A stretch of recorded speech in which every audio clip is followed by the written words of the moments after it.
Here's an interesting question for you. Top 5 trilogies. It's tricky, you know.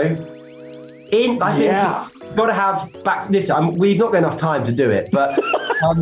Now, this movie has so much love for the mythology. It is such a well-versed film. So first of all, I got to know its origins.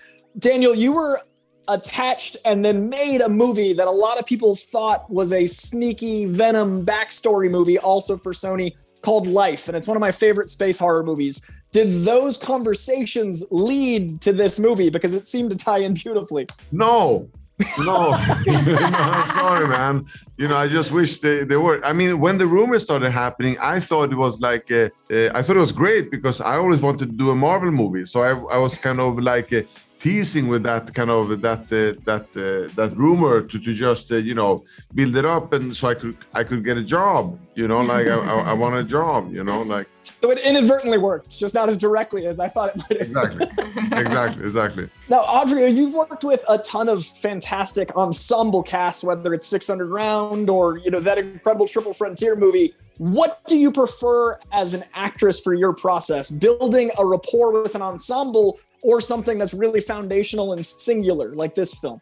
Look, I think they're both so different. I wouldn't gravitate one towards the other. I think in an ensemble piece, you almost build a family on set, and you have no other choice but to get really close. I still talk to just about everyone in 600 Round and Triple Frontier. We're really great friends.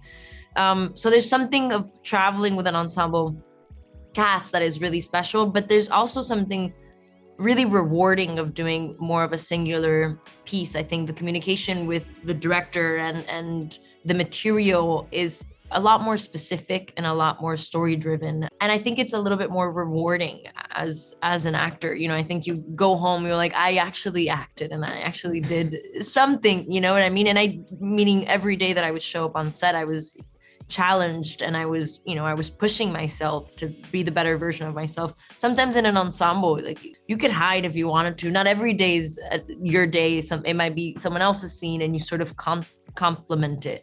So yeah, I think it's more of a challenge and I tend to gravitate more towards challenges. I love that. Yeah, you want to go home feeling fulfilled with your work, and it shows. The work here is beautiful. Oh, thank you. Now, this is a movie in not only one beautiful mythology of the Spider-Man lore, but also vampires themselves have this iconography that's lasted for so long. What do you both think is so universal and also eternal about the vampire myth itself? We both look I think that the whole idea of eternal kind of youth that you like.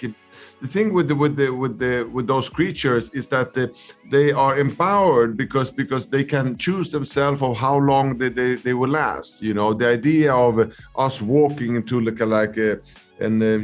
unstoppable death is when that is removed. Who do we become? Do we become people without moral? If we have no more restrictions, can I still be myself? I think that we are all thrilled about that idea of never dying and never have to pay for anything.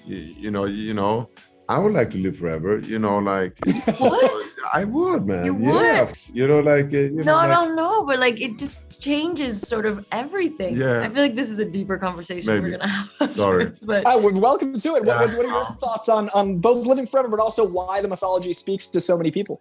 I think there's a mystery behind it. And at least that's what gravitates me towards them. There's a mystery that we never really quite know anything about these immortal beings. We sort of want to be like them, but we're also terrified of them. And that duality, I think, is always interesting. And I don't know about living forever. I'm not sure. I think the little things are some of the things that make me the happiest in life. And I don't know if I would appreciate those little things if I lived forever. I'm not sure. Hi, I'm Jandreau, and I'm here with Nerdist, here with Matt Smith. How you doing today, man? What's up, brother? Yeah, not too bad. I was just saying, I'm in huge admiration for your wall of art. I'm not sure if everyone can see that at home, but so I got David Mack over here. We've got Saga, Fiona Staples here, and these are magnets actually, so I can change these out constantly. So I've got about 40 of those that rotate. Wow, nice, man. I like it. Yeah, The fandom is real. That's the backdrop of the day, my friend. I appreciate it. Well, that actually ties into my first question. So fandom obviously means a lot to me, and you've been associated with some of the biggest of all time, whether it's Game of Thrones, Doctor Who, a little Star Wars dabbling, and now Spider-Man is the guy in Marvel. What's your fandom? Like, what's your passion? What's your favorite fictional world? Oh gosh, what's my favorite fictional world? Alan Partridge, I think. You probably don't even know what that is, but it's I'm sort of loving. I love a sitcom. I love a British sort of sitcom. But in terms of the big fantasy worlds, I rewatched recently. Here's an interesting question for you. Top 5 trilogies. It's tricky, I think you've got to have back. Listen, we've not got enough time to do it, but. I love a trilogy, and I rewatched the other day Lord of the Rings, and what a bit of work that is, considering it was made when it was made. It was just, fabulous, I thought. It's incredible how we get immersed in these long form, the fictions. Is there anything nonfiction that you're just as obsessive about? Like, when I interviewed Jake Gyllenhaal, I found out he was obsessed with architecture to the point where that's his side hustle. Is there anything that you hobby in that feels like your fandom in that way?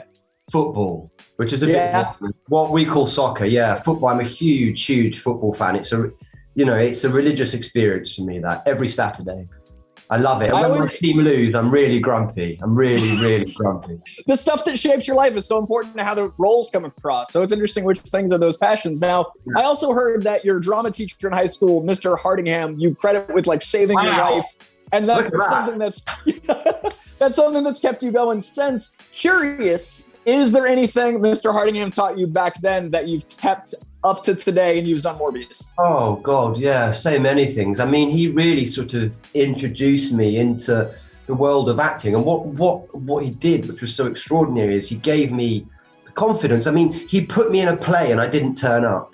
And then he did it again and I didn't turn up. And then he phoned my mum and he was like, please, I think he should be an actor. Can you make him turn up to this play? And my mum said it was called 12 Angry Men. She made me do it, and here I am. And so it was his faith in me, really, that gave me the confidence to go and do it. And then he made me sign up to this thing called the National Youth Theatre, which was fabulous. And I think if you're lucky in life, you get one great teacher. And I did. And now a legend. Now, this movie has a lot of reverence and reference to vampire lore. There's a lot of love to vampires in this, but I got a lot of Lost Boys out of your take. Is there anything else that you built your character from specifically? Well, do you know what I nicked directly out of Lost Boys? Because I love that movie so much. I mean, I love that. I love vampire movies, basically. Like Interview with a Vampire, Nosferatu, Lost Boys, just, I mean, what about 30 Days of Night I loved as well. I thought that was great. But, Michael, when kind of Keith was going, Michael, I just nicked that. I nicked that straight off the book because he was called Michael in this. So I was like, right, boom. Best drinking game in the world is every time they say Michael in Lost Boys. And last question for you. Go on. Jared Leto and you have this brothership, this bond that's incredible. What did you guys do in prep? How did you form that real life chemistry that translated on screen so well? Well, nothing actually, because he's a method actor, Jared, you don't get to meet him. You just meet him on set the first day. So it was really, I'd never had that. I'd never had that experience and I was fascinated by it. I'm sort of up for it. I think it's kind of interesting that.